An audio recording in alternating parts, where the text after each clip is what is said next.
Il y a quelques mois, je me suis réveillée un matin et j'ai eu envie de partager mon amour de la cuisine. Et ça ne me tentait pas de faire un livre de recettes pour faire un livre de recettes. J'avais envie de parler de l'importance de la table dans ma vie, de comment ça a été à la fois de grande joie et en même temps comment ça a été lié à des moments plus difficiles mais qui ont été de grands enseignements dans ma vie en général. Ça touche autant la fille que je suis, la femme que je suis, la mère que je suis, que l'artiste que je suis, la table.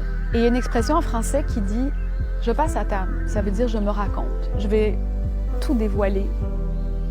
Alors on ne peut pas tout dévoiler, mais c'est drôle comme autour d'une table avec un bon verre de vin, c'est plus facile de raconter les choses. Alors aujourd'hui, ce que l'on fait ici, dans cet endroit pour moi paradisiaque où j'ai la chance de vivre, c'est qu'on met en place le livre qui s'appelle « Je passe à table », où je mélange des récits autobiographiques sous forme d'histoires courtes avec des recettes qui y sont reliées. Chaque histoire a sa recette, chaque recette a son histoire. Et c'est vraiment cette espèce d'aller-retour entre la table et les époques de ma vie les plus incroyables que je crée ici aujourd'hui avec Geneviève Charbonneau et avec toute une équipe d'éditeurs incroyables qui ont pris le pari de faire ce qu'on appelle une autobiographie différente.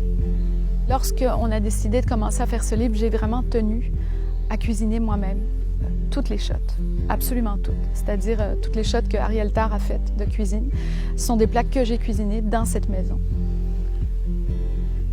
Alors ici, on fonctionne comme une famille. On est un team, avec mon mari, avec ma fille, avec Johanna, mon assistante et bras droit. On a vraiment fait en sorte que tout soit possible parce qu'on est une équipe. Et c'est un peu ça aussi qui est mis à l'honneur dans ce livre, c'est comment on a traversé les époques de ma vie en étant un team à chaque étape. Il y a toutes sortes de choses. Il y a de la boulette sauce tomate à une omelette toute simple, à un plat beaucoup plus festif. Il y a un peu de tout. Et ce que j'aime dans ce qui se passe en ce moment dans ma vie, c'est que je peux offrir une autre facette à cette espèce de, comment dire, d'existence à mi-vie, mi-étape. Je peux offrir une autre facette. Quelque chose que les gens ne connaissent pas forcément de moi, mais qui est tellement moi, qui est tellement qui je suis. Alors, je passe à table.